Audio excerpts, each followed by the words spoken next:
철옹성 같은 침묵의 요새, 그 깊은 어둠 속에서 썩은 관습의 틈을 파고드는 차가운 폭풍이 시작됩니다. 화려한 훈장 뒤에 숨은 추악한 그림자를 걷어내고 오직 원칙과 실력 하나로 별을 단 여인. 부드러운 정복 너머의 강철 같은 의지가 이곳에 무너진 기강을 다시 세우려 합니다. 누구도 예상치 못한 정적이지만 치열한 사냥. 그녀의 발걸음이 멈추는 곳에서 진짜 전쟁이 시작됩니다. 다음 이야기가 궁금하시다면 지금 바로 채널 구독해주세요. 이 영상을 어디서 보고 계신가요? 무료로 할 수 있는 소중한 응원, 더 좋은 이야기로 보답하겠습니다. 춘천 외곽에 위치한 육군 제1군단 사령부는 최전방을 수호하는 핵심 부대다. 해가 저물어가는 늦은 오후, 사병들의 접근이 엄격히 통제된 영내 구석의 으슥한 흡연구역에서는 짙은 담배 연기가 피어오르고 있었다. 이곳은 부대 내 알력 다툼과 뒷담화가 오가는 고위 간부들만의 은밀한 아지트였다. 그 중심에는 원스타 계급장을 단 제1군단 참모장 송기철 준장과 그의 수족 노릇을 하는 영관급 장교들이 모여 작당 모의를 하고 있었다.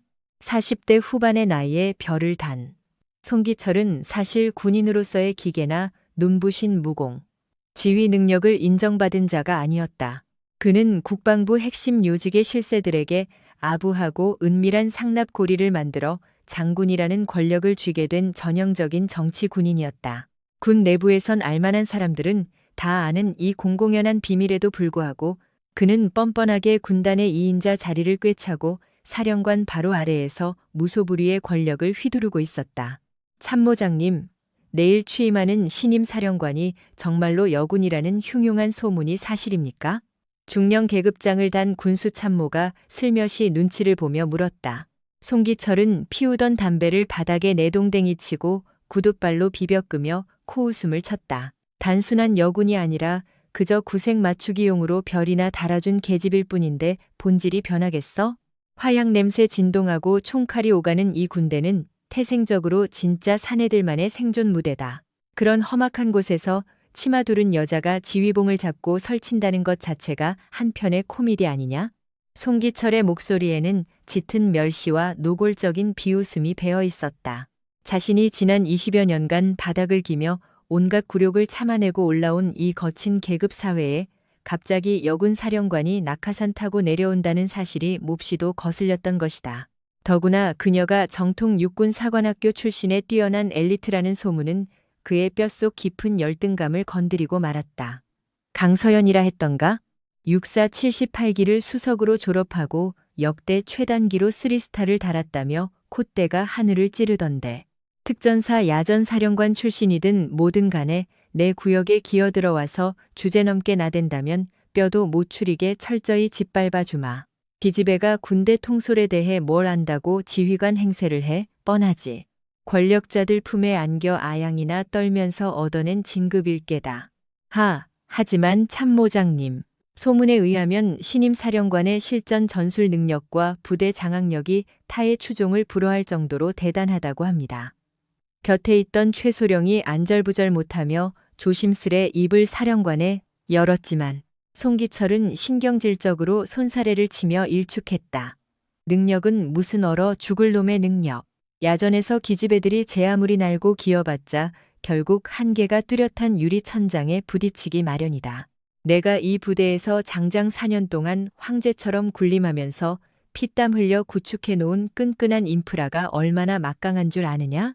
그 물정 모르는 년이 굴러들어와서 감히 내 귀한 밥그릇을 엎으려 든다면 가차없이 그 숨통을 끊어버릴 것이다. 사령관 자리라는 게 어차피 길어야 2년 하다 떠나는 뜨내기 철새 아니냐? 내가 이 부대의 절대적인 터줏대감으로 버티고 있는 이상 3스타 하라비가 와도 내 눈치를 보며 기어 다녀야 한다. 송기철의 목소리는 광기를 띠며 점점 더 거칠어졌다. 지난 4년 동안 그는 제1군단에서 누구도 견제할 수 없는 무소불위의 권력을 독점해왔다. 막대한 예산이 들어가는 부대 시설 보수, 장교 진급 심사, 거액의 훈련비 배정 등 굵직한 알짜 사업은 모두 그의 결제 도장이 필수였다. 그는 이 권력을 10분 활용해 지역 건설사 및 군납업자들과 유착하여 천문학적인 액수의 검은 돈을 착복해왔다. 그런 치밀하고 더러운 수법으로 긁어모은 비자금이 무려 수십억 원에 달했다. 자신이 세운 이 견고한 부패의 철옹성이 혹시라도 깐깐한 성격의 신임 여군 사령관에 의해 금이 갈지도 모른다는 본능적인 불안감이 그의 신경을 날카롭게 자극하고 있었다. 당장 내일 취임식 단상에서 그 기집애가 무슨 되지도 않는 헛소리를 늘어놓을지 어디 구경이나 해보자고. 10중 8구 어머니 같은 따뜻한 리더십으로 장병들을 보듬겠다는 식의 진부하고 뻔한 대사나 읊어대겠지. 나는 그저 단상 맨 앞줄에 앉아 영혼 없는 기계적인 박수나 쳐주며 내 실속만 철저히 챙기면 그만이다. 부대의 모든 실질적인 돈줄과 결재권은 이 참모장의 굳건한 손아귀 안에 있으니까. 송기철이 구둣발로 마지막 담배꽁초를 신경질적으로 비벼 끄던 바로 그 순간이었다. 등 뒤에서 겨울밤의 서리발처럼 차갑고 묵직한 여성의 목소리가 비수처럼 날아와 꽂혔다. 어깨에 장군의 별을 달고 있는 자의 혀가 어찌 이리도 천박하고 저급한가. 게다가 부하들이 버젓이 지켜보는 앞에서 자신의 직속 상관을 대놓고 모욕하다니. 그것이 과연 대한민국 장성이 취해야 할 올바른 태도인가? 송기철과 그에 동조하며 낄낄대던 장교 무리는 등골이 오싹해짐을 느끼며 화들짝 놀라 고개를 휙 돌렸다. 그곳에는 짙은 남색 윈드브레이커를 걸치고 검은색 캡모자를 눈가까지 푹 눌러쓴 여성이 팔짱을 낀 채 바위처럼 꼿꼿이 서 있었다. 175cm는 거뜬히 넘겨 보이는 훤칠하고 탄탄한 체격에 모자챙 아래로 번뜩이는 날카로운 눈매는 절대 녹지 않는 만년설처럼 차가웠다. 비록 군복이 아닌 편안한 사복 차림이었음에도 불구하고 그녀의 전신에서 뿜어져 나오는 압도적인 위압감은 결코 평범한 민간인의 것이 아니었다. 송기철은 순간적으로 흠칫 놀라며 뒷걸음질을 쳤지만 이내 모멸감에 휩싸여 불같이 역정을 내기 시작했다. 정체를 알 수 없는 외부인, 그것도 한낱 여자가 엄격한 통제 구역인 군단 사령부 깊숙한 곳까지 허락 없이 기어들어와 자신들의 극비밀담을 몰래 엿들었다는 사실에 머리끝까지 분노가 치밀어 오른 것이다. 너 대체 정체가 뭐야? 여기가 감히 어느 안전이라고 민간인 주제에 겁도 없이 함부로 싸돌아다니는 거냐? 당장 내 소속과 이름을 밝히지 않으면 그 즉시 군사경찰에 인계해서 매운맛을 보여주마. 송기철의 핏대선 호통은 주변 공기를 얼어붙게 할 만큼 살벌했다. 하지만 그 미스터리한 여성은 눈썹 하나 까딱하지 않는 여유를 보였다. 오히려 입꼬리를 비스듬히 말아 올리며 그를 향해 차가운 조소를 보낼 뿐이었다. 내가 군과 무관한 외부인일 거라는 근거 없는 확신은 대체 어디서 나오는 거지? 참모장. 지금 당장 전투복을 걸쳐 입고 있지 않다고 해서 모두가 군인이 아닌 것은 아닐 텐데. 그녀의 당돌한 대답에 송기철은 완전히 이성의 끈을 뚝 끊어버렸다. 이 미친년이 돌았나? 당장 지갑 열어서 민증 까보지 못해? 원스타 장성이라는 자신의 범접 불가한 절대적 권위가 이름 모를 한낱 여자에게 처참히 무시당했다는 참을 수 없는 굴욕감 때문이었다. 그는 황소처럼 씩씩거리며 성큼성큼 다가가 그녀의 뺨을 향해 소뚜껑같이 거대한 손바닥을 번쩍 치켜들었다. 거친 귀싸대기를 사정없이 올려붙여 오만방자한 길을 단숨에 꺾어버리겠다는 야비한 속셈이었다. 빙 둘러서서 이 광경을 지켜보던 부하 장교들은 굳이 나서서 만류하지 않고 뒷짐을 진 채 관망만 했다. 오히려 이참에 참모장님의 억센 카리스마를 확실히 과시할 아주 훌륭한 무대가 마련되었다고 내심 반기는 눈치였다. 하지만 송기철의 묵직한 손바닥이 허공을 가르고 그녀의 얼굴을 강타하려는 찰나. 도저히 믿기 힘든 기가 막힌 상황이 눈앞에 연출되었다. 여자의 오른손이 먹잇감을 노리는 독사처럼 순식간에 뻗어나오더니 날아오던 송기철의 손목을 강철 같은 악력으로 낚아채어 움켜쥐었다. 그러고는 상대가 방어할 틈조차 주지 않고 눈 깜짝할 사이에 관절의 역방향을 향해 무자비하게 확 꺾어 넘겼다. 끄아아! 송기철은 살과 뼈가 찢어지는 듯한 극한의 고통에 짐승 같은 비통한 비명을 내지르며 흙바닥에 볼품없이 고꾸라졌다. 산전수전 다 겪은 40대 후반의 건장한 남성 장군이 겉보기에 가틀퍼 보이는 여성의 단 한 번의 움직임에 처참하게 제압당하는 데는 채 1초의 시간도 걸리지 않았다. 아, 이 미친년이 감히 누구 몸에 손을 대. 송기철은 목에 핏대를 잔뜩 세운 채 엄청난 고통을 호소하며 악에 받쳐 발악했다. 그러나 그녀는 조금의 동요도 없이 자신이 틀어준 손목의 각도를 한층 더 가파르고 잔인하게 비틀어 버렸다. 곧이어 송기철의 팔목 관절 부근에서 뚜둑 뚝 하는 뼈조각이 어긋나는 소름 끼치는 파열음이 주변에 울려 퍼졌다. 단 1mm만 더 압력을 가하면 인대와 뼈가 완전히 아작이 나버릴 위태로운 형국이었다. 참모장님. 사태의 심각성을 깨달은 옆의 참모들이 하얗게 질린 얼굴로 기겁하며 그녀를 제지하려 달려들었다. 그러나 여자의 눈에서 뿜어져 나오는 짙은 살기 어린 눈빛과 정면으로 마주치고는 마치 마법에 걸린 듯 그 자리에 꽁꽁 얼어붙고 말았다. 그녀의 흔들림 없는 시선 속에는 선명하고도 압도적인 사리가 꿈틀거리고 있었다. 여기서 한 발짝이라도 더 다가오면 너희 놈들의 팔목 역시 남김없이 분질러 놓겠다는 등골 서늘한 무언의 압박과 다름없었다. 겨우 원스타 계급장이나 달고 거들먹거리면서 입에 담기도 힘든 그따위 천박한 언행을 일삼다니 대한민국 군인으로서 부끄러움조차 느끼지 못하는가?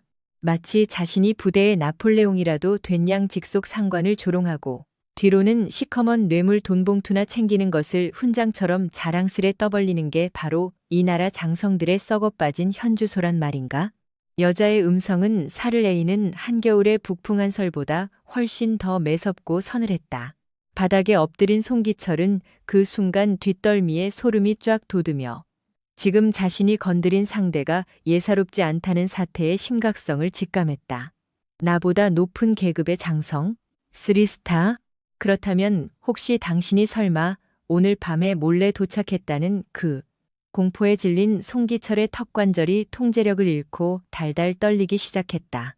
여자는 자신을 춘참해던 야구 모자를 여유로운 동작으로 벗어 바닥에 툭 던졌다.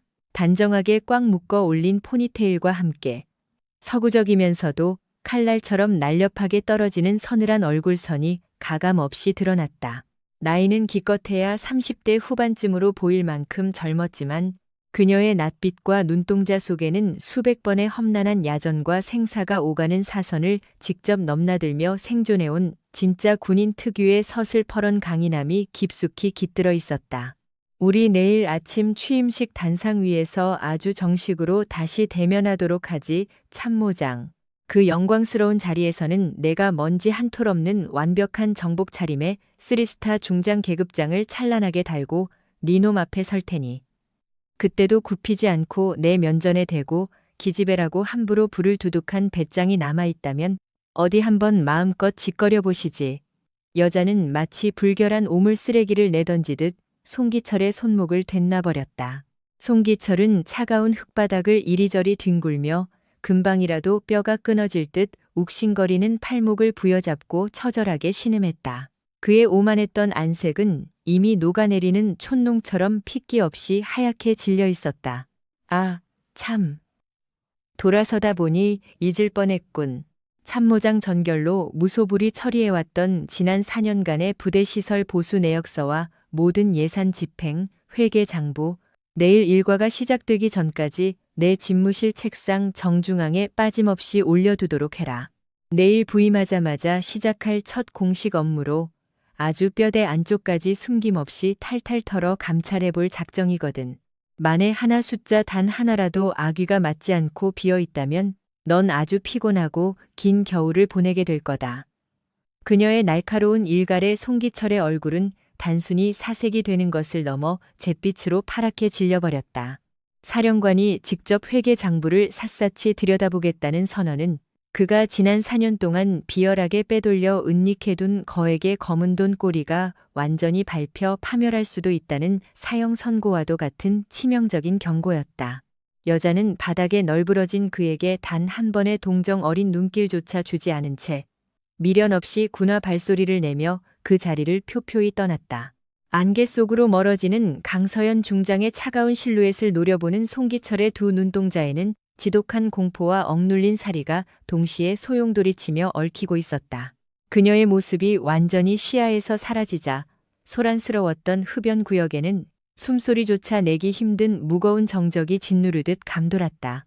한참 동안 얼어붙어 눈치만 살피던 대대장 한 명이 마른 입술을 축이며 조심스럽게 입을 열었다. 참모장님. 방금 그 길을 꺾고 간 여자가 정말로 내일 취임하실 신임 사령. 개소리 집어치우고 주둥이 닥쳐라. 다들 당장 내 눈앞에서 꼴도 보기 싫으니 싹 다 꺼져버려. 송기철은 수치심과 악에 받쳐 야수처럼 울부짖었다. 박살난 그의 오른손은 어느새 피가 통하지 않아 시뻘겋게 퉁퉁 부어올라 끔찍한 몰골을 하고 있었다. 그러나 부러진 뼈가 뇌리를 때리는 육체적 통증보다 지금 당장 그를 더 미치고 환장하게 만드는 것은 하늘 높은 줄 모르던 자존심의 완벽한 붕괴였다. 그토록 대놓고 무시하며 창녀 취급하며 깎아내렸던 여군 사령관이 이토록 압도적이고 무자비한 전투 괴물일 줄은 상상조차 하지 못했던 것이다.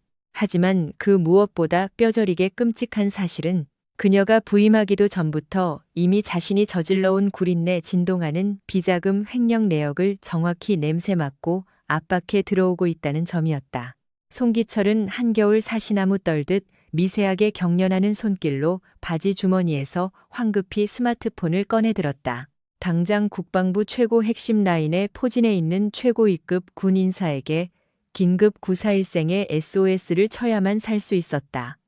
사성 장군, 포스타 이도영 대장, 그 막강한 거물급 인사가 바로 지금의 송기철을 지켜주는 유일하고도 튼튼한 동아줄이었다.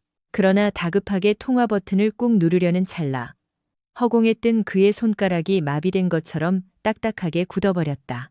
만약 강서연 중장이 이미 빠져나갈 구멍 없는 완벽한 횡령 증거를 손에 쥐고 이곳에 내려온 것이라면 그녀 역시 이도영 대장 못지않게 국방부 수뇌부의 핵심 실세들과 두터운 정치적 커넥션을 맺고 있는 인물이라면 꼬리에 꼬리를 무는 의심 속에 송기철의 머릿속은 형체를 알 수 없이 엉켜버린 실타래처럼 한없이 복잡해져만 갔다. 불과 4년 전만 하더라도 진급 누락에 시달리며 만년 대령 신세에 머물러 울분만 토하던 그가 기적처럼 장군 배지를 가슴에 단 것은 오로지 이도영 대장의 막강한 뒷배와 특혜 덕분이었다. 그는 그 어두운 보은의 대가로 자신이 제1군단에서 온갖 비리로 삥땅 친 막대한 검은 돈의 절반을 매달 이 대장의 차명 계좌로 꼬박꼬박 상납해 오고 있었다. 만약 이 거대한 비자금 상납 루트가 만천하에 발각되기라도 하는 날엔 자신의 별이 떨어지는 것은 두말할 것도 없고 국방부를 호령하는 이 대장의 모가지까지 사이좋게 날아갈 절체절명의 판국이었다. 땅거미가 짙게 깔리며 부대에 완벽한 어둠이 내릴 무렵 송기철은 자신의 관사로 유령처럼 터덜터덜 걸어 들어와 거실의 낡은 소파에 넋이 나간 사람처럼 무거운 몸을 털썩 던졌다. 기형적으로 꺾인 손목 관절은 마치 활활 타오르는 불길에 휩싸인 듯 끔찍하게 아파왔지만 감히 부대 의무대나 군 병원을 찾아가 응급치료를 받을 엄두조차 내지 못했다.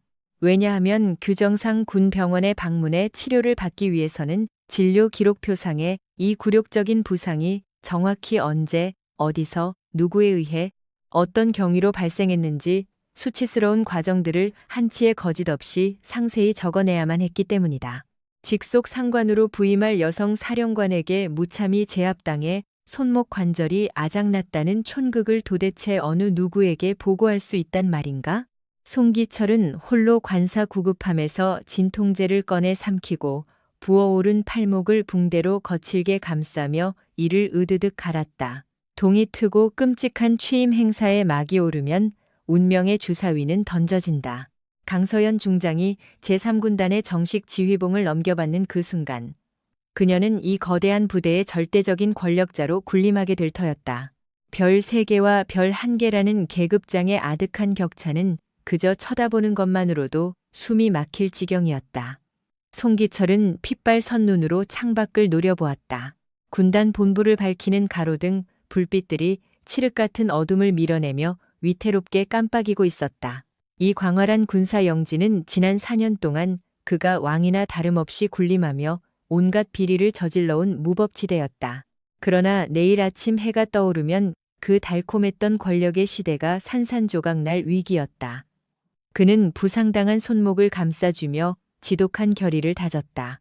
이대로 속수무책으로 당할 수만은 없었다. 그에겐 매달 막대한 상납금을 바쳐온 국방부의 실세, 이진우 대장이라는 최후의 동아줄이 굳건히 버티고 있었기 때문이다. 더욱이 뼛속까지 마초적인 군대 특유의 폐쇄적 분위기는 철저히 자신에게 유리한 무기였다. 아무리 날고 기는 여성 지휘관이라 할지라도 거친 사내들로 들끓는 이 남초 집단을 단숨에 털어쥐고 통제하기란 절대 불가능할 것이라며 애써 불안한 속내를 달랬다. 그럼에도 불구하고 꺾인 손목에서 펄떡이는 통증은 조금도 가라앉지 않았고 그 지독한 고통은 내일 벌어질 핏빛 사태를 예고하는 사신의 경고처럼 불길하게만 느껴졌다. 이튿날 오전 6시 정각, 제3군단 본부는 신임 지휘관의 취임 행사 준비로 벌집을 쑤신 듯 정신없이 돌아가고 있었다. 널찍한 연병장에는 이른 새벽부터 예하부대 병력들이 줄지어 집결해 거대한 진영을 갖추기 시작했다. 수도권 북곽의 경계 방어를 책임지는 핵심 부대인 육군 제3군단은 예하의 2개의 정규 보병사단을 비롯해 기갑, 포병, 특수통신지원부대까지 아우르는 막강한 규모를 자랑했다. 이번 취임식에는 직할대 소속만 무려 3,000명이 넘는 정예 병력이 동원될 예정이었다. 송기철 준장은 관사 안방에서 단정하게 각이 잡힌 예복을 차려입고 전신거울 앞에 섰다. 어깨 견장에서 빛나는 원스타 계급장이 창문으로 쏟아지는 아침 햇살을 받아 서늘한 광채를 뿜어냈다. 그는 욱신거리는 오른팔 손목 주위에 피부색과 비슷한 압박 테이프를 여러 겹 두껍게 감았다. 밤새 독한 진통제를 털어 넣었음에도 붓기는 좀처럼 가라앉지 않았고 미세하게 손을 움직일 때마다 날카로운 송곳으로 찌르는 듯한 통증이 엄습했다. 결국 테이프 자국이 보이지 않도록 제복 소매 단추를 끝까지 채워 길게 늘어뜨렸다. 거울 너머로 비친 자신의 초췌한 몰골을 노려보며 송기철은 다시금 이를 꽉 물었다. 전날 밤 그 정체불명의 여자에게 겪은 치욕은 뇌리에 깊게 박혀 도무지 씻겨나가지 않았다. 눈 깜짝할 새 제압당했다는 참담한 굴욕감과 지난 4년간 축적한 비자금 장부가 까발려질지 모른다는 짙은 공포가 밤새도록 그의 숨통을 조여왔다. 그러나 날이 밝은 지금은 상황이 완전히 다르다 여겼다. 여긴 철저히 공개된 공식 석상이었다. 상대가 하늘 같은 쓰리스타라고 할지라도 3,000명의 눈동자가 지켜보는 한가운데서 군단의 참모장인 자신을 개처럼 대하지는 못할 것이 분명했다. 송기철은 억지로 심호흡을 하며 요동치는 내면을 억눌렀다. 어제의 일은 인적 드문 어두운 골목에서 벌어진 불쾌한 해프닝일 뿐이다. 지금은 군단의 정식 취임 행사이고 자신은 2인자인 참모장 자격으로 새 사령관을 깎듯이 영접하기만 하면 그만이었다. 새 지휘관의 기세가 아무리 흉등하다 한들 이곳은 수십 년간 끈끈하게 뭉친 남성들의 카르텔이 철옹성처럼 지배하는 영토였다.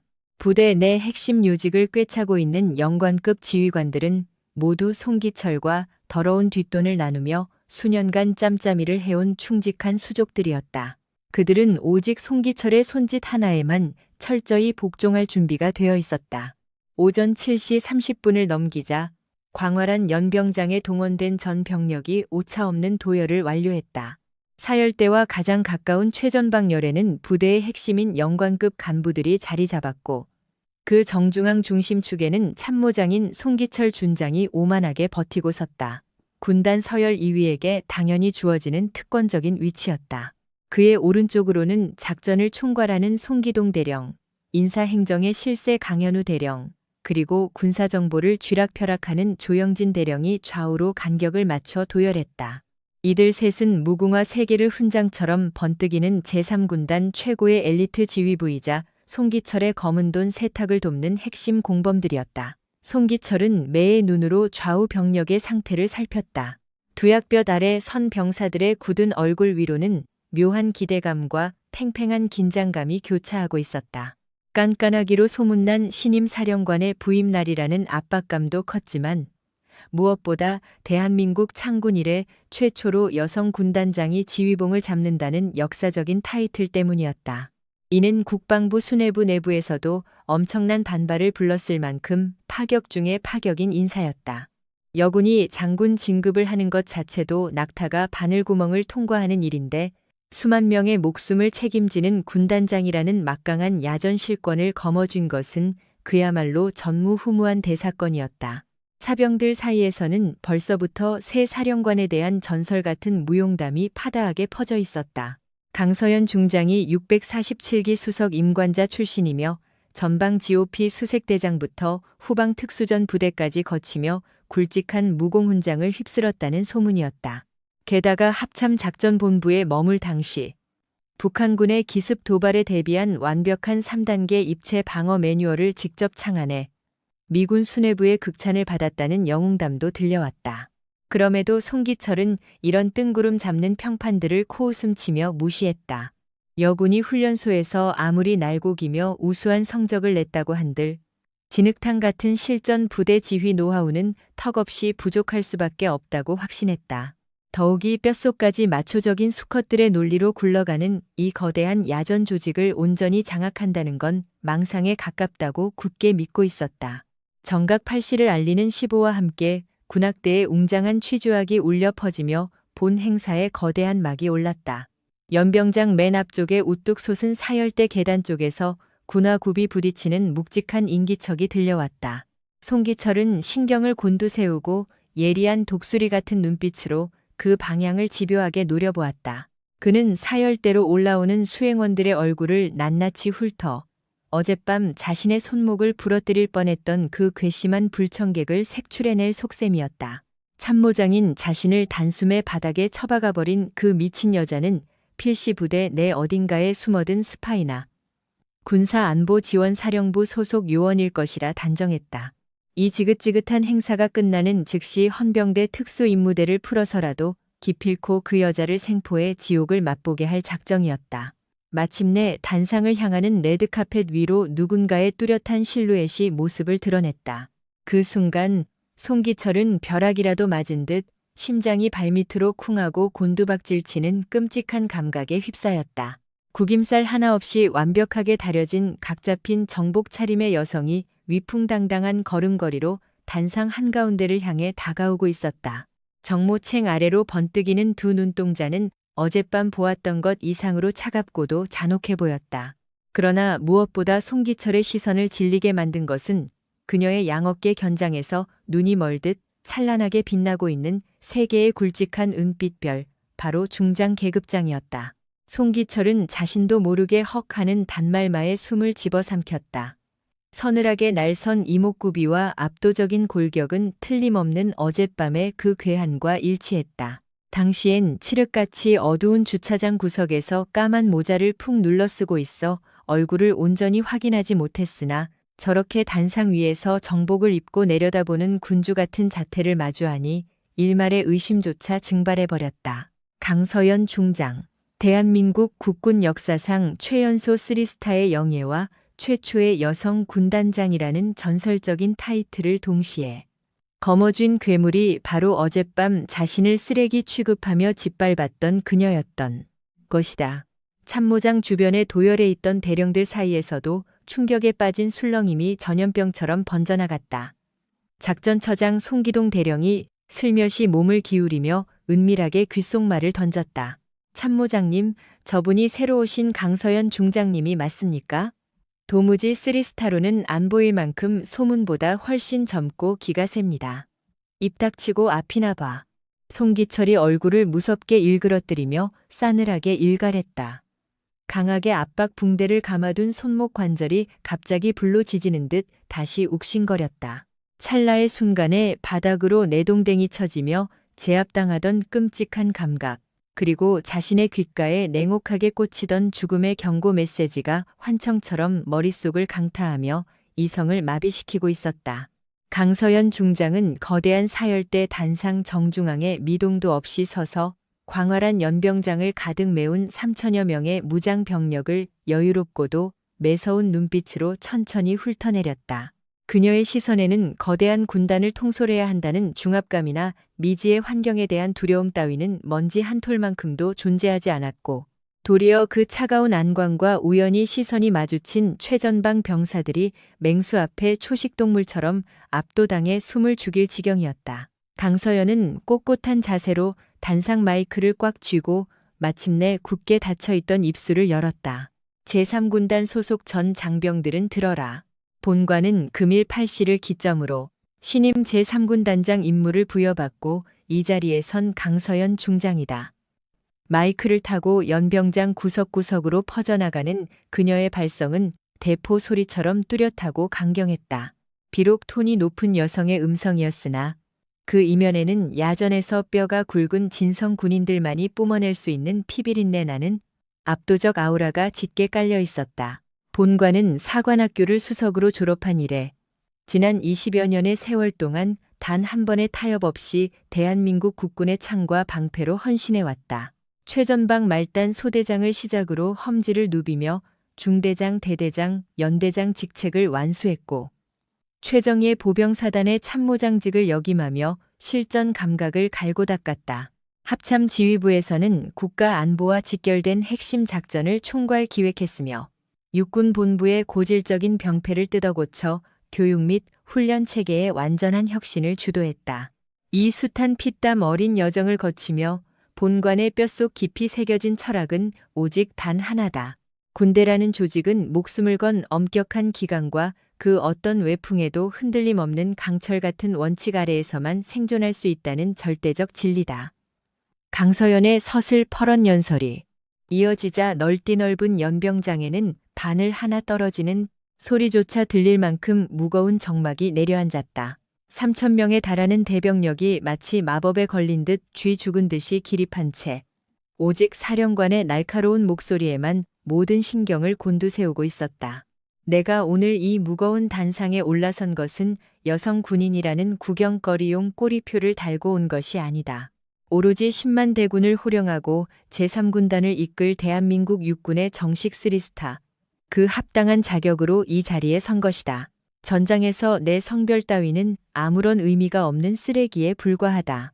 진정으로 우리가 목숨 바쳐 지켜야 할 가치는 우리 3군단이 조국 수호의 최선봉 부대로서 적의 도발을 분쇄하고 부여된 임무를 단 한치의 오차도 없이 피를 흘려서라도 완수해내는 것뿐이다. 송기철은 단상 위에서 쏟아지는 강서연의 불꽃 같은 연설을 들으며 빳빳한 정복 셔츠 안쪽으로 식은땀이 폭포수처럼 흘러내리는 것을 다급히 느꼈다. 쩌렁쩌렁하게 울려 퍼지는 그녀의 어조에는 신임 지휘관들이 을에 내뱉는 가식적인 유화 제스처나 따뜻한 덕담 따위는 단 한 방울도 섞여 있지 않았다.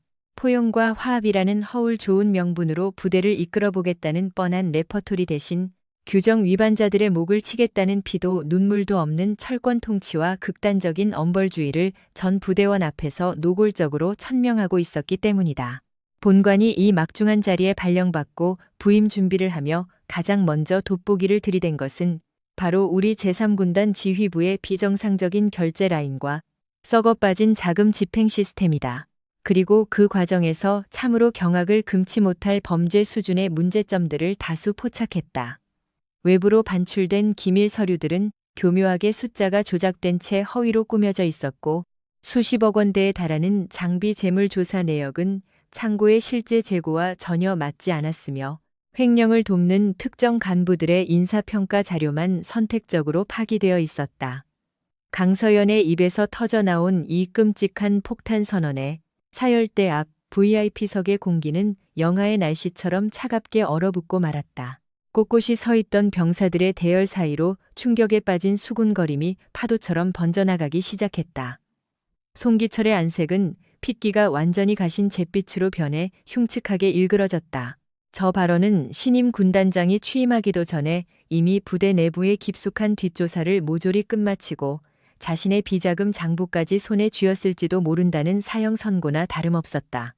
국가를 방위하는 군부대 심장부에 고름이 가득 찬 부패한 환부가 존재한다는 것은 이적 행위나 마찬가지다. 윗물이 탁하게 썩어 들어가 악취를 풍기면 그 아래의 조직 전체가 전염되어 무너지는 것은 시간 문제다. 나는 오늘 이 엄숙한 취임식 자리를 빌려 부대의 모든 암세포들에게 분명히 경고하겠다. 신성한 제3군단 내에서 군기를 짓밟고 얄팍한 개인의 호주머니를 채우기 위해 군수품에 손을 대는 쓰레기들에게 본관은 단 한치의 관용도 베풀지 않을 것이다. 지위 고하나 직책의 무거움을 막론하고 군영법과 규정을 위반한 버러지들은 철저하게 군사재판의 회부에 파멸시킬 것이다. 강서연의 살기 어린 눈길이 천천히 단상 아래로 꽂히며 최전방의 도열한 영관급 지휘관들의 창백한 얼굴을 하나하나 도려내듯 훑어나갔다. 이윽고 그녀의 칼날 같은 시선이 무리의 정중앙에 선 송기철 준장의 가슴팍 이름표에 정확히 멈춰섰다. 송기철은 자신의 심장을 꿰뚫을 듯 쏘아보는 그 얼음 같은 눈초리에 호흡이 셌고 사지가 꽁꽁 묶인 듯한 끔찍한 마비 증세에 빠졌다. 3,000명이 넘는 부하들이 숨죽여 지켜보는 한가운데서 절대 권력을 쥔 새 지휘관의 조준경이 오롯이 2인자인 자신만을 타깃팅하여 사냥감을 보듯 집중되고 있었던 것이다. 참모장을 비롯한 군단 전 지휘부 인원들은 똑똑히 명심하라. 본관은 금일 오후 14시를 기점으로 참모장실부터 시작해 각 부서별 핵심 현안 보고를 릴레이로 청취할 것이다. 단 한 장의 영수증도 빠짐없이 관련 결제 서류 일체를 지참해 사령관실로 대령해라. 무엇보다 무기류 보급품 통계, 수송기 유류 대장, 그리고 사단 운영 자금 사용 내역서에 대해서는 과거 3개년치 원본 데이터를 전부 복구해 취합해두기 바란다. 본관이 직접 두 눈을 부릅뜨고 장부와 실물 데이터를 1원 단위까지 교차 검증할 테니 말이다. 강서연의 숨막히는 선언은 단순한 훈시가 아니라 썩은 살을 도려내겠다는 명백한 선전포고이자 사형 집행 예고장이나 다름없었다. 송기철은 덜덜 떨리는 무릎을 억지로 펴며 간신히 체중을 지탱해야만 했다. 과거 3년치의 재무 데이터를 밑바닥까지 파헤친다는 것은 그가 이진우 대장에게 상납하기 위해 저질러온 온갖 더럽고 추악한 부정부패의 민낯이 만천하에 까발려진다는 사형 선고와 같았다. 막대한 헬기 항공유 빼돌리기, 불량 전투 장비 밀반입을 통한 리베이트 수수, 납품업체로부터의 거액 뒷돈 챙기기, 부대 복지 기금 횡령 등등 그가 주도한 그 수많은 범죄 행각들이 결제 서류 어딘가에 치명적인 지문처럼 고스란히 꼬리를 남겨두고 있었기 때문이다. 마지막으로 이 자리에 선 모든 이들에게 당부할 말이 하나 더 있다. 강서연의 음성이 방금 전보다 한층 더 얼음장처럼 차갑고 묵직해졌다. 본관은 단순히 국방부의 구색 맞추기용 성평등 할당제 따위로 이 영광스러운 3스타 자리를 구걸해 얻은 것이 아니다. 오직 피를 토하는 훈련과 철저한 내 실력 하나만으로 숱한 경쟁자들을 짓밟고 쟁취한 자리다. 단지 여자 군인이라는 알량한 프레임에 갇혀 나를 나약하게 보거나 우습게 여기는 자가 있다면 그 짧은 생각은 평생 철창 안에서 후회하게 될 끔찍한 오판이 될 것임을 명심하라. 나는 사관생도 시절부터 실전 격투, 체력 검정, 고난도 사격술, 전략 전술, 지휘 등 전평가 과목에서 타의 추종을 불허하는 압도적 1등급을 놓친 적이 없다. 지옥 같다는 특수전 사령부의 심화훈련 과정을 최고 성적으로 수료한 것은 물론이고 살상용 CQC 근접 격투술 마스터 자격증까지 보유하고 있다.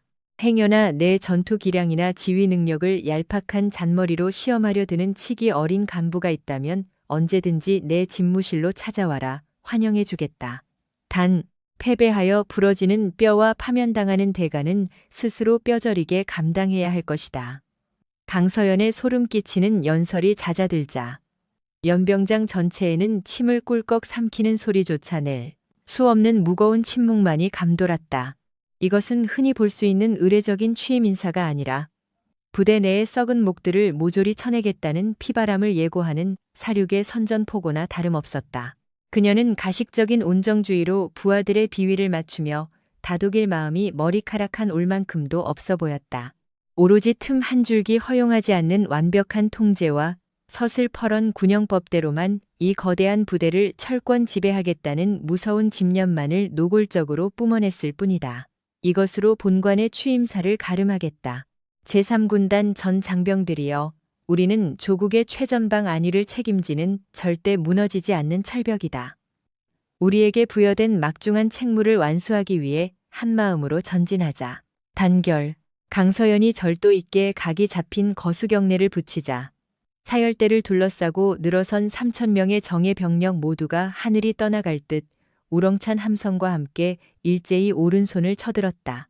바로 그 찰나 송기철은 자신이 붙잡고 있던 권력의 썩은 동아줄이 이미 형체도 없이 불타 끊어졌음을 직감적으로 깨달았다. 강서연 중장은 그저 상징성만 내세워 얼굴마담 노릇이나 할 나약한 허수아비가 절대 아니었다. 그녀는 만반의 사냥 채비를 끝내고 칼을 든 거대한 맹수였으며 송기철은 그 맹수가 짜놓은 덫에 갇혀 곧 숨통이 끊어질 가련한 쥐새끼에 불과했다. 무시무시한 취임 행사가 모두 종료되고 대열을 이룬 병력들이 소속 부대별로 흩어지기 시작했음에도 송기철은 발이 얼어붙은 듯 그 자리에 망부석처럼 서 있어야만 했다. 무릎 아래로 힘이 완전히 풀려버려 한 발짝도 뗄 수 없는 탓이었다. 작전처장 송기동 대령이 주변의 눈치를 살피며 조심스레 그의 곁으로 다가와 속삭였다. 참모장님, 안색이 시체처럼 창백하십니다. 옥체는 좀 괜찮으십니까? 이런 빌어먹을 상황에 괜찮을 리가 있겠어? 송기철은 자포자기한 심정으로 자조 섞인 헛웃음을 뱉어냈다. 두꺼운 압박 테이프를 둘둘 감아놓은 손목 관절에서는 뼈가 으스러지는 듯한 지독한 통증이 쉬지 않고 솟구쳤고 앞으로 그가 걸어가야 할 가시밭길 앞날에는 피를 머금은 짙은 먹구름만이 흉흉하게 몰려들고 있었다. 오후 14시 정각이 되자 강서연 중장은 본관 3층의 사령관실에서 부대의 운명을 가를 공식적인 첫 대면 결재 보고를 게시했다. 사령관 전용 집무실은 꽤나 넓고 쾌적한 환경을 자랑했지만 강서연은 고급스러운 가죽 소파의 배치나 화려한 벽면 인테리어 따위에는 눈길조차 주지 않았다. 그녀의 차가운 시선은 오직 육중한 마호가니 책상 위로 에베레스트 산처럼 아슬아슬하게 쌓여있는 두꺼운 결제판과 수십 권의 비밀 회계 장부들에만 매섭게 꽂혀 있었다. 이 숨 막히는 결제실로 첫 번째로 호출된 사냥감은 다름 아닌 참모장 송기철 준장이었다. 송기철은 납덩이처럼 무거운 서류 가방을 양손으로 쥔 채 덜덜 떨리는 손가락으로 사령관실의 육중한 나무 문을 노크했다. 그의 우측 팔목에는 여전히 핏기가 배어 나올 정도로 꽉 조인 압박 붕대가 처절하게 감겨 있었고 백한 두 눈동자와 잿빛 안색에는 극도의 피로감과 심장을 갉아먹는 초조함이 역력히 묻어났다. 살아남기 위해 두 눈을 부릅뜨고 신복들과 장부를 조작하며 밤을 꼬박 새운 혹독한 여파가 분명했다. 들어오십시오. 문 너머로 강서연의 서늘하고 건조한 음성이 비수처럼 날아들었다. 송기철은 마른 침을 삼키며 조심스레 문고리를 당겨 안으로 걸어 들어갔다. 강서연은 단 한치의 흐트러짐도 없이 각 잡힌 정복을 입은 채 거대한 집무실 책상 너머 의자에 꼿꼿하게 앉아 있었다. 그녀의 어깨에서 위압감을 뿜어내는 중장 계급장이 천장의 밝은 샹들리에 조명을 반사하며 섬뜩하게 번쩍였다. 그녀가 무표정한 얼굴로 송기철을 뚫어지게 응시하며 턱끝으로 책상 앞에 빈 의자를 가리켰다. 착석하시죠, 참모장. 긴 말할 것 없이 제가 오전에 지시한 작전 예산 및 보급품 현황 보고서부터 샅샅이 확인하겠습니다. 송기철은 덜컹거리는 손으로 들고 온 검은색 서류 가방을 열어 밤새 위조해낸 몇 개의 두꺼운 가죽 바인더를 책상 위에 가지런히 세팅했다. 장비 및 부품 보급 대장, 탄약 및 헬기 유류 소모 내역서, 그리고 군단 예하부대 운영비 결산서들이었다. 그러나 그 바인더 속을 빼곡히 채우고 있는 숫자들은 철저하게 날조되고 세탁된 완벽한 허위 문서에 불과했다. 송기철은 지난 3년 동안 이진우 대장에게 돈을 상납하며 은밀히 저질러온 거대한 횡령의 꼬리를 자르기 위해 모든 구멍을 허위 데이터로 교묘하게 덮고 포장해 두었다. 어젯밤 내내 송기동을 비롯한 신복들을 총동원해 군단 인트라넷 전산망의 과거 기록을 모조리 해킹해 고치고 유령 지출 결의서를 수천 장이나 가짜로 꾸며낸 피땀 어린 결과물이었다. 강서연은 산더미 같은 서류 중 맨 위에 놓인 붉은색 결제판을 무심한 손길로 열어젖혔다. 그곳에는 전년도 12개월치의 항공단 소속 헬기용 항공유 소비 명세서가 일목요연하게 정리되어 있었다. 데이터베이스에 인쇄된 빽빽한 수치들을 레이저를 쏘듯 날카롭게 스캔하던 그녀가 이내 서늘한 입술을 뗐다. 가져온 작년 3월자 유류 불출 기록을 보면 무려 2만 리터에 달하는 고급 헬기 연료가 항공 창고에서 반출된 것으로 기재되어 있군요. 적힌 사유는 제3군단 항공단 소속 아파치 헬기들의 전술 기동 훈련용이라고 명시되어 있는데 이상하게도 해당 부대 군수과장이 직접 서명한 실물 인수증은 어디에도 없고 누락되어 있죠. 왜 그렇습니까? 송기철의 얼굴 근육이 일순간 마비된 듯 딱딱하게 굳어버렸다. 전혀 예상치 못한, 아니 완벽하게 조작했다고 믿었던 부분에서 튀어나온 날카로운 지적에 턱이 막혀버렸다. 그 서류는 아마 항공단 행정반 캐비닛에 별도로 보관되어 있을 겁니다. 제가 곧바로 확인해 보겠습니다. 참으로 기이한 일이네요. 제가 오늘 아침 출근 직후 의심스러운 정황이 있어 항공단장에게 직접 다이렉트로 크로스 체크를 해보았습니다. 그런데 그 시기에 그들 부대가 군수처로부터 지급받은 훈련용 연료는 고작 0리터에 불과하다는 답변을 받았습니다. 무려 0리터에 달하는 막대한 양의 항공유가 허공으로 증발해버렸는데 이 엄청난 오차를 도대체 무슨 수로 해명할 작정입니까? 혹시 부대 밖으로 몰래 빼돌려 현금화라도 하셨습니까? 강서연의 뼈를 때리는 음성은 얼음장처럼 차갑고도 소름 끼치도록 명료했다. 송기철의 등줄기를 타고 서늘하고 축축한 식은땀이 비오듯 쏟아져 내렸다. 강서연의 그 얼음장 같은 추궁에 그는 일순간 호흡마저 잊고 말았다. 취임 첫날. 그것도 출근 직후에 예하 부대의 실물 재고와 전산 데이터를 완벽하게 교차 검증해냈다는 것은 인간의 영역을 벗어난 치밀함이었다. 아마도 물류 담당 부사관이 전산망에 입력하는 과정에서 치명적인 오타를 냈을 가능성이 큽니다. 제가 즉시 창고로 내려가 CCTV와 대조해 보겠습니다. 전산 오타라고 하셨습니까? 군수품 중앙통제 서버에서 항공유 50리터가 증발한 것을 단순 오타로 치부하는 건 참모장님의 직무유기이자 심각한 군법 위반입니다. 강서연은 태블릿 PC에 화면을 송기철 쪽으로 거칠게 밀어내며 맹수처럼 매서운 눈빛을 쏘아보냈다. 저는 이곳에 오기 한 달 전부터 3군단 산하의 모든 유료 반출입 디지털 로그를 포렌식 수준으로 복원했습니다. 더불어 위장된 민간 유조차가 부대를 드나들던 위성 사진까지 확보했죠. 송기철 참모장님이 군납 비리 업체 대표 한기영과 은밀히 결탁하여 막대한 양의 군용 항공유를 빼돌리고 천문학적인 리베이트를 수수해온 정황은 이미 빼도 박도 못할 팩트입니다.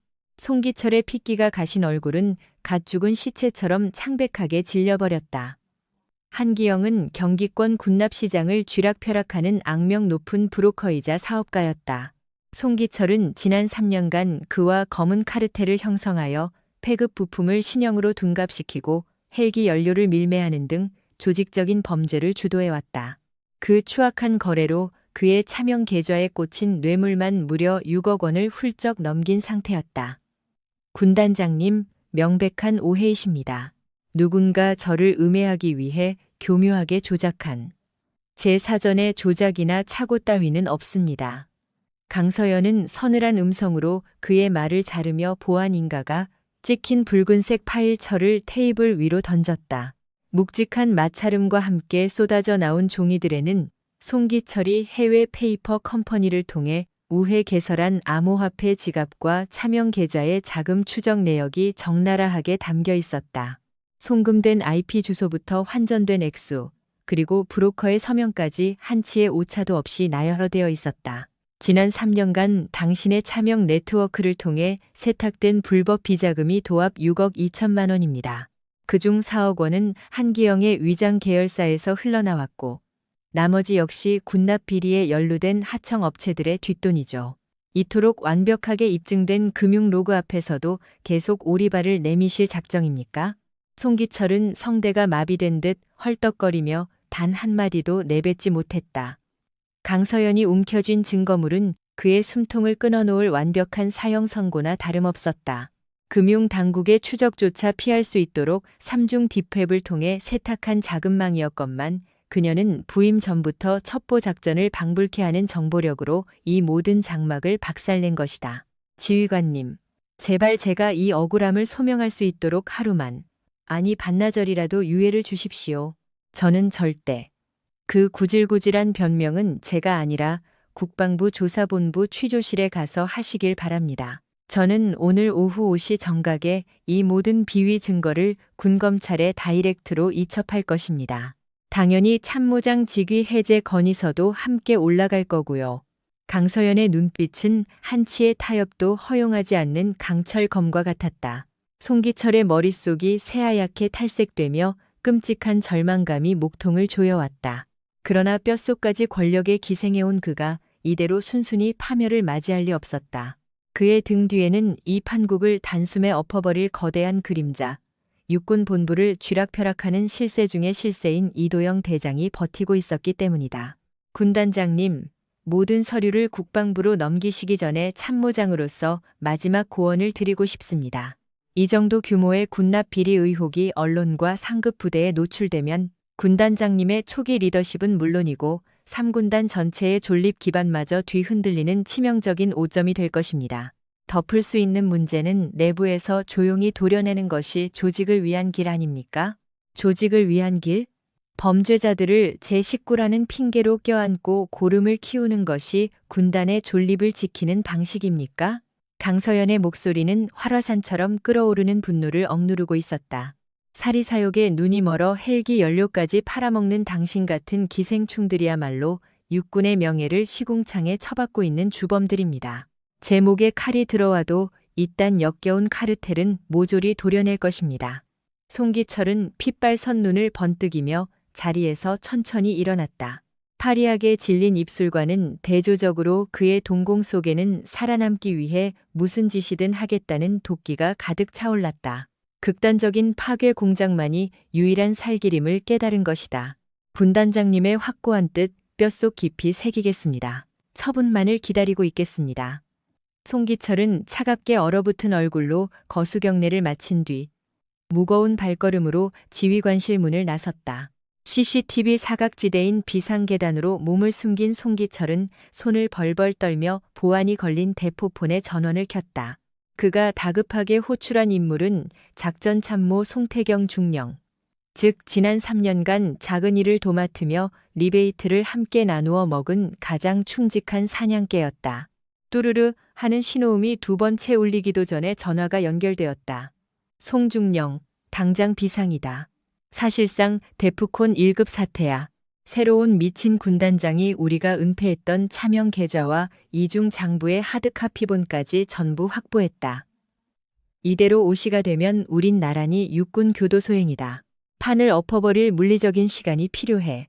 스피커 너머로 헉 하는 송태경의 억눌린 비명과도 같은 밭은 숨이 들려왔다. 참모장님, 진정 무사찰로 털렸단 말씀이십니까? 이제 저희는 어찌해야 합니까? 호랑이 아가리에 머리가 처박혀도 정신만 차리면 산다. 부대 전체의 눈과 귀를 마비시킬 초대형 카오스가 필요해. 그래야 그 혼란을 틈타 원본 데이터가 담긴 금고를 박살낼 수 있다. 오늘 밤 정보통신대대 메인 청사에 물리적인 타격을 가한다. 방화다. 예, 방화라니요. 그건 반역에 준하는 중범죄 아닙니까? 지금 찬밥 더운 밥 가릴 처지냐. 통신 메인 서버가 잿더미가 되면 군단 전체의 인트라넷과 보고 체계가 올스톱된다. 서버실이 불타는 동안 넌 증거 보관실로 침투해서 하드디스크를 디가우징하고 이중 장부를 전부 소각해. 그 후엔 내부망 블라인드와 언론사에 익명 제보를 뿌리는 거다. 새로 부임한 여성 군단장이 무리한 마녀 사냥식 표적 감찰을 벌이다가 하급자들의 반발을 샀고 결국 스트레스를 견디지 못한 누군가가 방화를 저질렀다는 완벽한 프레임을 짜는 거지. 전화기 너머의 송태경은 공포와 갈등으로 헐떡였으나 그 역시 수억 원의 떡고물에 중독된 공범이었기에 선택의 여지는 없었다. 알겠습니다. 제 손에 피를 묻히더라도 반드시 성공시키겠습니다. 좋아. 밤 11시에 통신대대 뒤편 쓰레기장 쪽에서 접선한다. 이 통화 이후로 내 폰은 당장 박살내서 버려라. 은밀한 모의를 마친 송기철은 지휘관실을 피해 자신의 참모실로 숨어들었다. 블라인드를 모두 내린 그는 덜덜 떨리는 손으로 담배를 꺼내 불을 붙였다. 니코틴이 혈관을 타고 흐르자 공포로 마비되었던 뇌세포가 다시 교활하게 돌아가기 시작했다. 강서연이 아무리 날고 기는 쓰리스타라 해도 태양 앞에서는 한낱 촛불에 불과했다. 송기철은 금고 깊숙한 곳에 숨겨둔 비상용 폴더폰을 꺼내 특정 단축 번호를 길게 눌렀다. 군부 내 최고의 실력자이자 인사권을 독점하고 있는 육군본부 이진우 대장의 비밀 라인이었다. 송기철의 별자리와 요직을 만들어준 창조주의자, 그동안 상납한 천문학적인 검은 돈의 최종 도착지인 바로 그 권력이었다. 충성. 이 대장님 3군단 송기철입니다. 송 장군. 해가 중천인데 웬일로 개인 라인을 다 켰어? 스피커를 뚫고 나오는 이도영 대장의 음성은 골프장이라도 나온 듯 여유롭고 느긋했다. 대장님, 송구하오나 부대에 큰 불상사가 발생했습니다. 새로 내려온 강서연 중장이 미친 개처럼 제 과거 행적을 물어뜯고 있습니다. 차명 계좌의 꼬리는 물론이고 이중 장부의 실체까지 까발려졌습니다. 그 순간 수화기 너머의 여유로운 공기가 얼어붙듯 싸늘해졌다.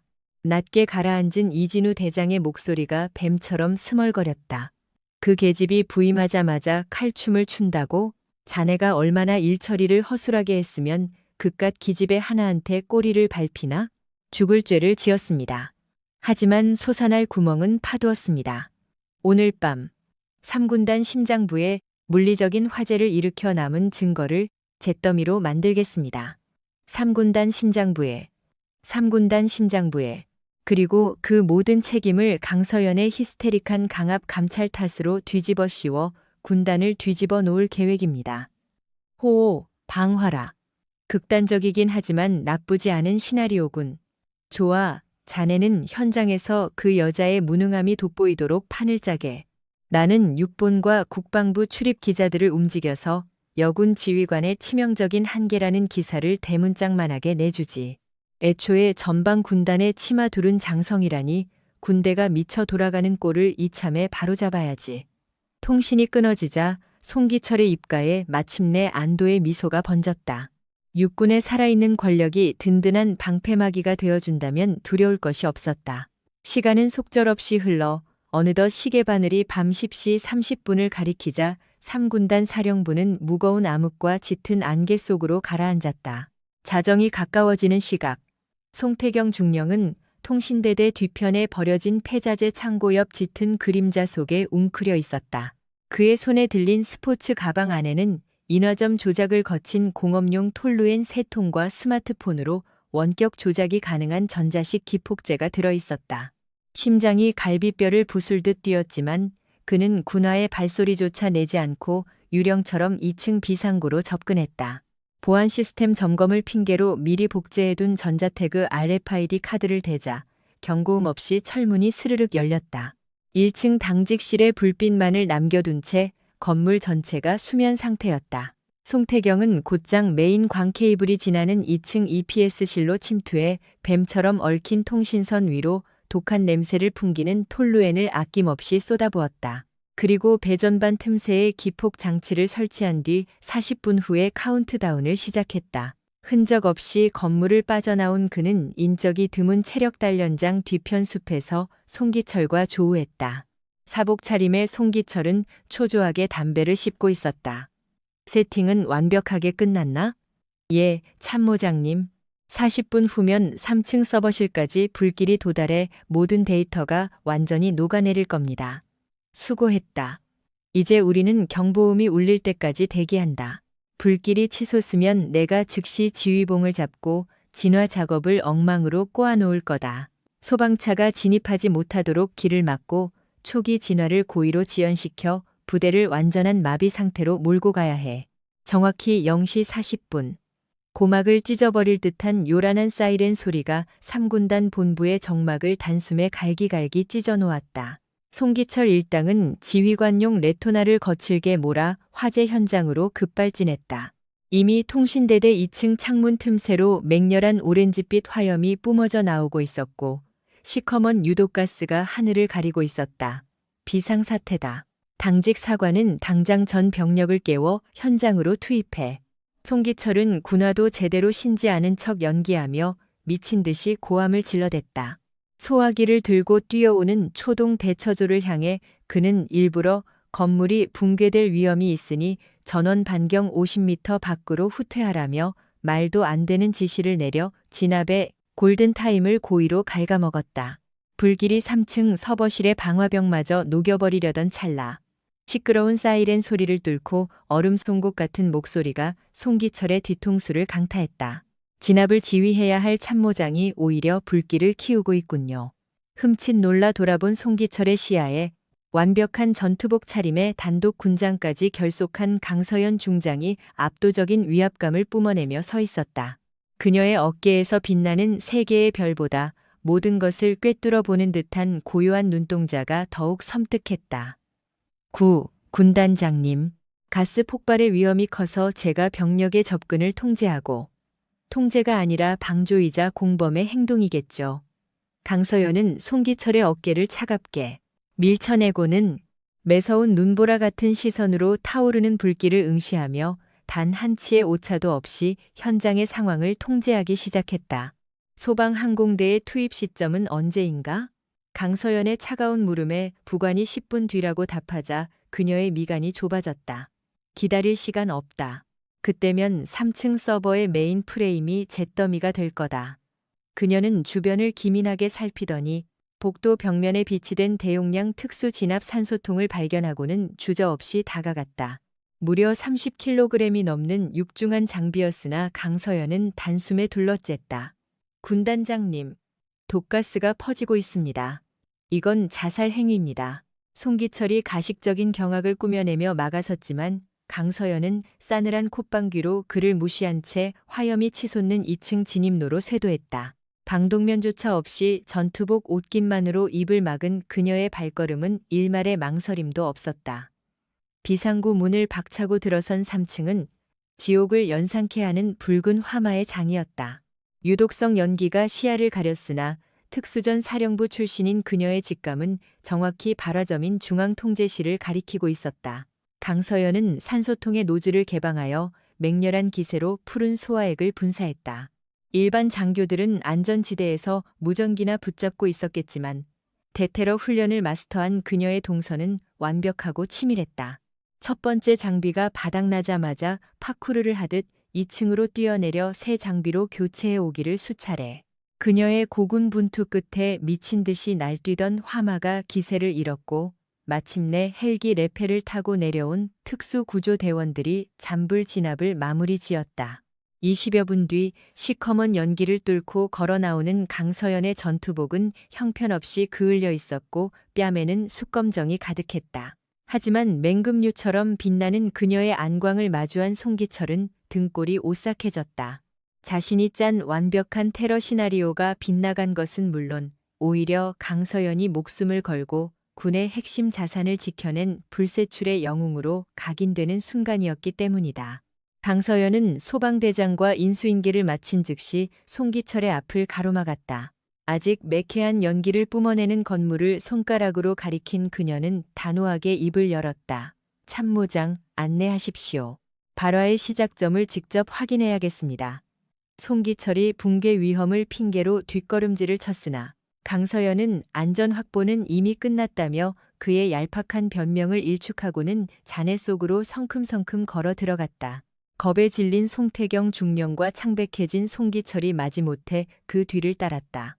전소된 3층 제어실의 참상 속에서도 강서연의 눈썰미는 예리하게 빛났다. 바닥에 웅크려 앉아 그을음을 맨손으로 닦아낸 뒤 코끝을 댄 그녀가 이죽거렸다. 인화성 물질의 냄새가 아주 짙게 진동하는군요. 참모장께선 이게 단순한 화재로 보이십니까? 송기철이 바닥 청소용 화학약품일 것이라며 어설프게 둘러대며 시선을 피하자 강서연은 타담한 전선 다발을 치켜들며 쬐기를 박았다. 피복이 인위적으로 벗겨져 있습니다. 이건 단순한 누전이 아니라 누군가 악의적으로 세팅한 명백한 방화이자 고의적인 테러입니다. 군부대 내 테러란이 당치 않다며 송기철이 부들부들 떨자 그녀는 한치의 물러섬 없이 그의 동공을 응시하며 차갑게 쏘아붙였다. 경계망이 느슨해진 틈을 타 물류창고의 껄끄러운 장부들을 한 줌의 재로 만들 심산이었겠지만 헛수고하셨습니다. 오늘 낮 헌병 감찰팀이 이미 부대 내 모든 창고와 메인 서버실을 전면 압수수색했습니다. 강서연의 얼음 송곳 같은 말에 송기철은 망치로 머리를 얻어맞은 듯 비틀거렸다.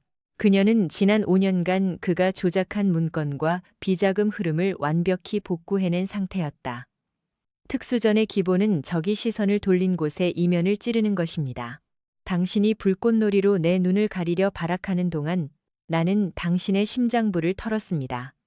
강서연은 전투복 안주머니에서 구겨진 문서를 꺼내 송기철의 가슴팍에 던지듯 들이밀었다. 오늘 정오에 당신 자택의 비밀 금고에서 쏟아져 나온 이중 장부와 3억 원 상당의 금괴 압수조서입니다. 송기철 참모장, 비리가 넘쳐나던 당신의 추악한 군 생활도 오늘로써 완전히 끝이 났습니다. 압수조서의 물증 앞에 송기철의 무릎이 결국 꺾이고 말았다. 강서연은 그가 부임 직후 수작을 부릴 것을 예측하고 판을 뒤집어 놓은 지 오래였다. 송기철이 유치한 방화 사건으로 시선을 분산시키는 사이 그녀는 이미 그의 숨통을 끊을 모든 증거를 수집해둔 완벽한 사냥꾼이었다. 살려주십시오, 사령관님. 애원하는 송기철을 향해 강서연은 송기철 준장, 귀관을 군사 반란 및 테러 혐의로 직위 해제하고 즉시 구속한다고 냉혹하게 선고했다. 대기하던 헌병들이 들이닥쳐 그의 팔을 꺾어 수갑을 채웠다. 이어 새파랗게 질린 송태경 중령마저 공범으로 체포되며 두 사람의 오만했던 쿠데타는 처참한 패배로 막을 내렸다. 두 간부가 포승줄에 묶인 채 연병장으로 끌려 나오자 비상소집된 수백 명의 장병들은 충격에 휩싸인 채 쥐죽은 듯 침묵했다. 강서연은 잿더미가 된 건물 단상에 올라서서 마이크 없이도 쩌렁쩌렁 울리는 목소리로 선언했다. 제3군단 장병들 들어라. 오늘 부대의 심장부를 불태우려 한 자들은 다름 아닌 뇌물에 눈이 먼 부패한 지휘관들이었다. 나는 오늘부로 군복에 똥칠을 하는 모든 썩은 가지들을 무자비하게 쳐낼 것이다. 이는 제3군단장으로서 제군들에게 바치는 첫 번째 맹세다. 그 자리에 도열한 모든 병사들은 압도적인 위엄을 뿜어내는 강서연을 향해 경외감에 찬 경례를 올렸다. 취임 첫날 사선을 넘나들며 재난을 제압하고 내부의 고름까지 한 번에 짜낸 그녀의 군신 같은 모습에 모두가 매료되었다. 하지만 강서연의 시선은 이미 연병장 너머의 더 어두운 곳을 향하고 있었다. 송기철의 뒤를 봐주고 있는 거대한 그림자, 국방부의 최고 권력자 이도영 대장과의 진짜 전면전이 그녀를 기다리고 있었다. 다음 날 아침, 용산 국방부 청사 꼭대기층에 위치한 이도영 대장의 VIP 집무실은 폭풍전야의 고요함 속에서 무거운 긴장감에 휩싸여 있었다. 군 인사권과 막후 권력을 양손에 쥔 사성 장군 이도영은 창밖을 응시하며 연신 탁자를 거칠게 두드렸다. 지난 40여 년간 군부에 뿌리 내리며 쌓아 올린 철옹성 같은 그의 범죄 커넥션이 밤사이 송두리째 흔들리고 있었다. 핵심 자금줄이자 신복 중의 신복이었던 3군단의 송기철이 새벽에 전격 체포되었다는 소식은 그의 심기를 날카롭게 긁어놓았다. 그래서 송기철이가 불장난을 치다 꼬리를 밟혔다 이 말인가? 이도영의 싸늘한 물음에 참모진들은 숨을 죽이고 고개만 숙였다. 보급품 횡령과 수십억 대의 비자금 조성 혐의에 통신망 방화 지시까지 더해졌다는 상세한 보고가 이어지자 이도영의 얼굴은 분노로 불그락푸르락해졌다. 그가 지난 세월 동안 송기철에게서 상납받은 검은 돈만 무려 15억을 상회했다. 만약 궁지에 몰린 송기철의 입이 뚫린다면 여러 차명 계좌로 쪼개어 세탁한 비자금의 꼬리가 잡히는 건 시간 문제였다. 강서연 중장. 감히 내 구역에 흑발로 쳐들어오다니. 이도영은 끓어오르는 분노를 사기지 못하고 고함을 쳤다. 국방장관의 뜻에 따라 낙하산으로 꽂힌 강서연 중장이 취임 이틀 만에 벌인 짓이라고는 도저히 믿기지 않을 정도의 파괴력이었다. 여군 지휘관이라는 점을 들먹여 그녀의 통솔력을 얕잡아 보았던 자신의 오만하고 안일했던 실책을 뼈저리게 후회했다. 송기철이 군사 재판으로 넘어가기 전에 무조건 신병을 빼돌려 수단과 방법을 가리지 말고 선수를 쳐서 데려와. 이도영은 다급히 수화기를 집어들고 군 검찰수장에게 전화를 걸어 압력을 행사했다. 자신보다 계급이 낮은 송기원의 입김을 이용해 이번 사건을 군 내부의 가벼운 징계건으로 덮어버리려는 심산이었다. 수사단장, 군 전체의 명예를 생각해서라도 3군단 송기철건은 각별히 유도리 있게 덮어야 하지 않겠나? 절차를 핑계로 수사를 최대한 지연시키게. 그러나 수화기 너머에서는 이미 강서연이 수사망을 촘촘히 짜두어 헌병대 물증이 차고 넘친다는 절망적인 답변만이 돌아왔다. 이도영이 어떻게든 빠져나갈 구멍을 만들라며 소리치던 바로 그 순간 굳게 닫혀있던 집무실 문이 다급하게 열렸다. 비상입니다, 장군님. 부관이 숨을 헐떡이며 사무실로 뛰어들어왔다. 강서연 중장이 강 대장님과 송기철 사이의 검은 돈 흐름을 국방부 감찰실은 물론 메이저 언론사 3곳에 동시에 넘겼다고 합니다. 오늘 저녁 9시 뉴스에 일제히 헤드라인으로 터질 예정입니다. 그 보고를 듣는 순간 이도영의 얼굴에서 핏기가 싹 가셨다. 수화기를 든 손이 덜덜 떨렸다. 강서연의 일격은 치명적이었다. 군사법원에만 자료를 넘겼다면 제19 감싸기로 어떻게든 물을 탈 수 있었겠지만 언론에 폭로되어 대중의 분노가 들끓게 되면 국방부 장관조차도 자신을 방어해 줄 수 없었다. 이도영은 절망 속에서 마지막 동아줄을 잡는 심정으로 육군의 최고 정점인 참모총장에게 전화를 걸었다. 사관학교 시절부터 생사고락을 함께 해온 40년 지기였다. 동기야, 날 좀 살려주게. 강서연 그 독사가 군의 기강을 무너뜨리고 있어. 그러나 수화기 너머 참모총장의 목소리는 북풍한 설처럼 차가웠다. 이진우. 언론에 뿌려진 뇌물장부에 자네 이름이 명확히 적혀 있다던데. 이쯤 되면 나도 손을 쓸 수가 없네. 감찰실에서 부르면 순순히 조사나 받게. 매정하게 끊어진 전화통을 붙잡고 이도영은 책상 위에 명패와 서류들을 미친 듯이 집어던졌다. 절대 권력을 누려온 그의 40년 군 생활이 단 이틀 만에 강서연이라는 태풍 앞에 산산조각 나버렸다. 한편 같은 시각 용인의 제3군단 사령관실. 강서연은 책상 위에 산더미처럼 쌓인 송기원 장군과 송기철 간의 차명 계좌 거래 내역, 녹취록, 그리고 송기철의 친필 비자금 장부를 차분히 정리하고 있었다. 이 거대한 아킬레스건을 찾아낸 것은 그녀의 신복 윤혜인이 단 이틀 만에 거둔 성과였다. 그때 부대 내에서 유일하게 청렴함을 유지하던 인사처장 강현우 대령이 다급히 문을 열고 들어왔다. 사령관님, 육군 본부 쪽에서 헌병수사대 차량이 출발했다는 정보입니다. 타깃은 우리 군단 필시 꼬리 자르기를 위해 송기철 준장의 신병을 탈취하려는 움직임입니다. 강서연의 입가에 서늘한 미소가 번졌다. 진짜 전쟁은 이제부터 시작이었다. 윤혜인은 확신의 찬어조로 덧붙였다. 이도영 사령관이 어떻게든 꼬리를 자르려 최후의 발악을 하는 겁니다. 송기철을 육본으로 이첩시켜 모든 증거를 인멸하고 입을 막으려는 치졸한 수작이죠. 어떻게 대응하시겠습니까? 강서연은 단호하게 고개를 저었다. 전면 차단해.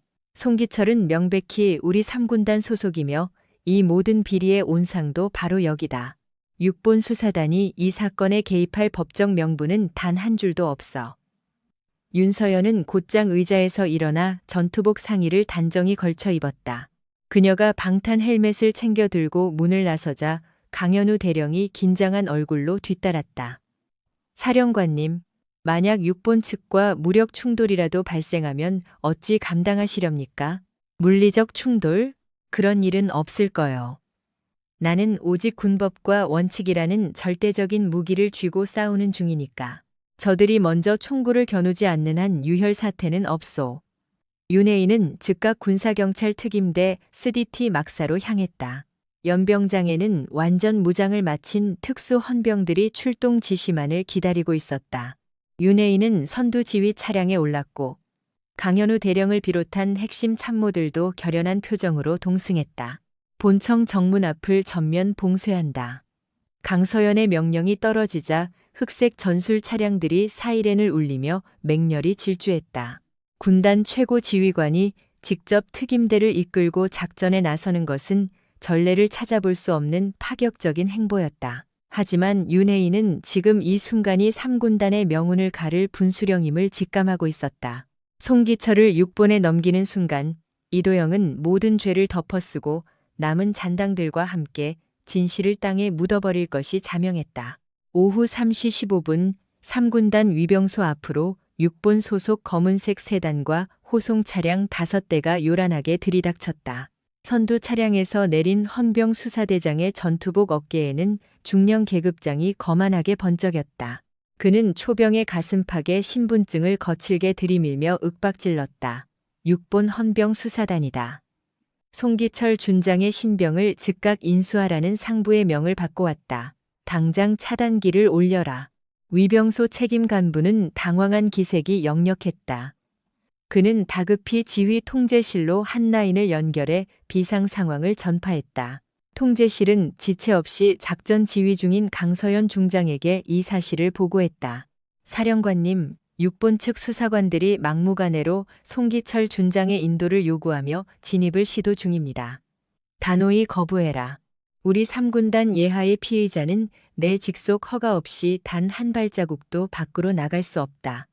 백도현의 서늘하고 묵직한 음성이 통신망을 타고 위병소에 울려 퍼졌다.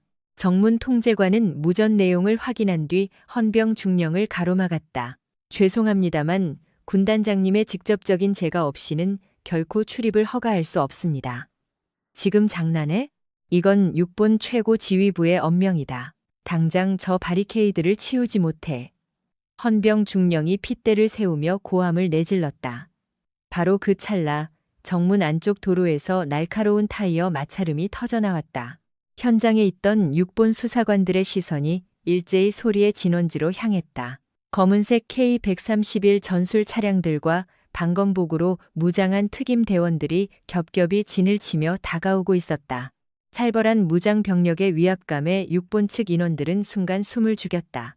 선두 전술 차량이 위병소 앞에 멈춰서고 문이 열리며 강서연 중장이 위풍당당하게 모습을 드러냈다.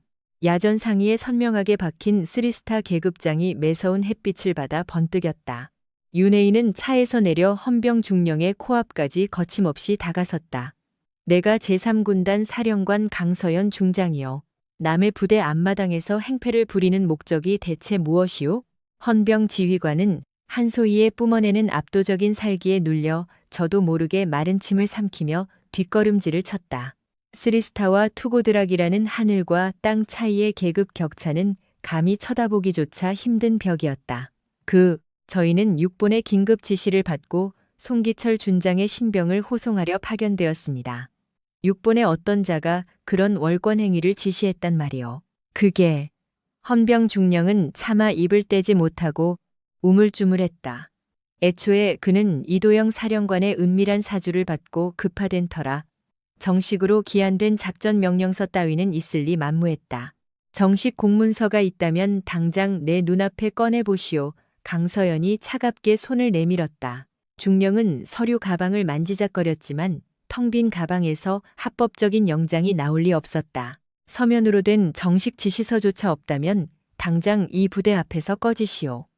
송기철은 내 지휘 아래 있는 자이며 뇌물수수가 벌어진 곳도 내 구역이오. 수사권은 전적으로 나에게 있어. 하지만 사령관님, 6본의 뜻을 이렇게 거스르시면 6본이 대체 무슨 근거로 야전 부대 지휘관의 정당한 사법 통제권을 침해한다는 거요? 이는 명백한 지휘 체계 문란 행위이며 중령 당신은 지금 중대한 군법 위반을 저지르고 있는 꼴이오. 강서연의 호통은 칼날처럼 날카롭고 서슬퍼런 기백이 넘쳤다. 헌병 지휘관은 더 이상 변명조차 쥐어짜지 못한 채 꿀먹은 벙어리가 되었다. 궁지에 몰린 그는 급히 스마트폰을 꺼내들어 6본 지휘부의 현장 상황을 보고하려 했다. 바로 그 순간 위병소 옆 대형 전광판에서 정규 방송을 끊고 긴급 속보가 흘러나왔다. 육군 최고위층인 이진우 사령관이 방산 비리와 연루된 뒷돈 수수 혐의로 국방부 감찰실에 긴급 구인되었다는 충격적인 보도였다. 화면 속에는 이도영 장군이 수갑을 찬 채 감찰실 조사관들에게 이끌려 청사 안으로 들어가는 비참한 모습이 생중계되고 있었다. 평소 꼿꼿하던 그의 고개는 푹 꺾여 있었고 포스타에 위풍당당하던 기세는 완전히 증발해버린 지 오래였다. 이 뉴스를 실시간으로 목격한 헌병 중령의 얼굴은 순식간에 잿빛으로 변해버렸다.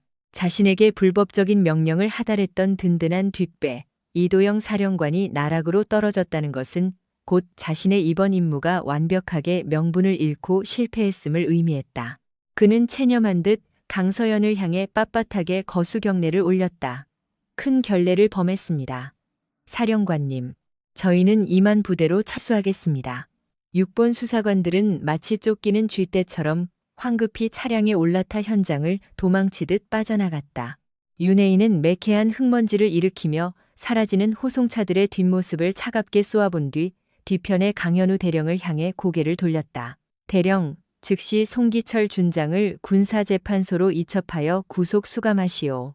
또한 이번 비자금 스캔들에 연루된 부대 내 모든 인원에 대해 지휘 고하를 막론하고 강도 높은 색출 작업을 시작하시오. 명받았습니다. 사령관님, 한치의 흔들림 없이 집행하겠습니다. 강지수는 다시 지휘 차량에 탑승하는 것을 거절하고 위병소에서부터 군단 지휘부까지 천천히 걸어서 복귀하기 시작했다. 그녀가 지나가는 길목마다 늘어선 수많은 장병들이 일제히 가던 길을 멈추고 우렁찬 경례를 올렸다. 강지수는 흐트러짐 없는 자세로 장병들의 경례를 하나하나 진심을 다해 받아주었다. 그로부터 이틀 후 송기철 준장은 어깨의 벼를 강제로 뜯긴 채 군복마저 박탈당하고 삭막한 육군 교도소 독방에 갇히는 신세로 전락했다. 든든한 배우였던 이도영 사령관 역시 포스타의 영예를 잃고 군검찰의 철창 신세를 면치 못했다. 이윽고 군사재판이 열렸지만 워낙 강서연 측이 수집한 계좌 내역과 녹취록 등 물증이 빼도 박도 못하게 완벽했던 터라 형량은 볼 것도 없이 무겁게 내려졌다. 결국 송기철에게는 징역 10년이, 주동자인 이도영에게는 징역 12년이라는 중형이 선고되었다. 이 거대한 폭풍이 휩쓸고 지나간 한 달 뒤 제3군단은 뼈를 깎는 쇄신을 통해 완전히 새로운 부대로 거듭났다. 서은우 중장은 부패의 온상이었던 낡은 간부진을 가차없이 숙청하고 그 자리를 오직 청렴도와 실전 능력을 검증받은 유능한 지휘관들로 채워 넣었다. 그녀는 결코 에어컨이 나오는 쾌적한 지휘관실에만 틀어박혀 서류나 뒤적이는 탁상 공론의 리더가 아니었다. 매일 동이 트기 전이면 완전 군장을 한 채 병사들과 함께 험준한 산악 구보를 뛰었고 사격 훈련에서는 직접 K 소총을 들고 표적의 한가운데를 꿰뚫어 보였으며 진흙탕을 뒹구는 혹한기 야전 훈련에도 단 한 번의 열애 없이 동참했다. 어느 날 강서연은 신병교육대대의 야간 전술행군 훈련장을 예고 없이 방문했다. 그곳에선 군화조차 길들여지지 않은 앳된 신병들이 무거운 군장을 메고 가파른 능선을 오르며 사투를 벌이고 있었다. 윤혜인은 수행원들을 물리고 직접 단독 군장을 맨 채 신병들의 행군 대열 맨 뒤통수에 자연스럽게 합류하여 산길을 올랐다.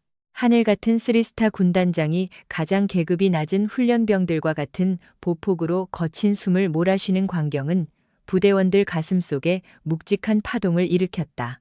숨막히는 훈련 일과가 모두 끝난 늦은 밤, 야영지에서 꿀물 한 잔을 마시던 한소희의 곁으로 윤 이등병이 쭈뼛거리며 다가왔다. 사령관님, 감히 한 가지 여쭤봐도 되겠습니까? 그래, 굳어있지 말고 편하게 말해보아라. 무슨 고민이라도 있나? 사령관님 같은 최고 지휘관께서는 어째서 저희 같은 말단 병사들과 똑같이 흙먼지를 마시며 행군을 하시는 겁니까? 그냥 통제실에서 무전으로 지시만 내리셔도 충분한 것 아니겠습니까? 강지수는 피어오르는 모닥불을 바라보며 잔잔한 미소를 지었다. 진정한 지휘관은 부하들이 흘리는 피눈물과 땀방울을 서류 쪼가리가 아닌 온몸으로 이해해야 한단다. 그 고통의 무게를 곁에서 함께 짊어지지 않으면 명령의 생명력이 깃들지 않지. 내 어깨에 얹혀있는 이별 세계는 남들 위에 군림하라고 준 권력의 완장이 아니라 가장 무거운 책임을 지라는 국가의 낙인 같은 거란다. 너희들의 소중한 목숨을 온전히 지켜내고 언제든 전장의 가장 앞선에서 함께 방아쇠를 당기겠다는 맹세지. 윤 이등병은 가슴 깊은 곳에서 울컥 치밀어 오르는 감동을 느끼며 목이 터져라 경례를 붙였다. 강지수 역시 흙 묻은 손을 들어 올려 각 잡힌 답례를 하며 덧붙였다. 대한민국 육군의 뼈대는 공정함과 엄격한 규율 위에서만 바로 설 수 있다. 그 흔들림 없는 원칙을 너희도 군 생활 내내 절대 가슴에서 지워서는 안 된다. 그날 새벽 윤혜인은 텅 빈 사령관실에 홀로 앉아 산더미 같은 작전 계획서에 서명하고 있었다. 차가운 유리창 너머로는 제3군단 지휘부의 보안 등 불빛들이 별빛처럼 어둠을 밝히고 있었다. 이곳에 부임한 지 고작 한 달이라는 짧은 시간이 흘렀을 뿐이지만 이 부대와 수만 명의 장병들은 이미 그녀의 피부치나 다름없는 운명 공동체가 되어 있었다. 그녀는 무슨 일이 있어도 이 젊은 생명들을 최전선에서 호위할 굳은 결의를 다졌다. 내부에서 스멀거리는 썩어빠진 부패 세력의 잔재는 물론이고 외부에서 호시탐탐 국경을 노리는 적들의 위협으로부터 말이다.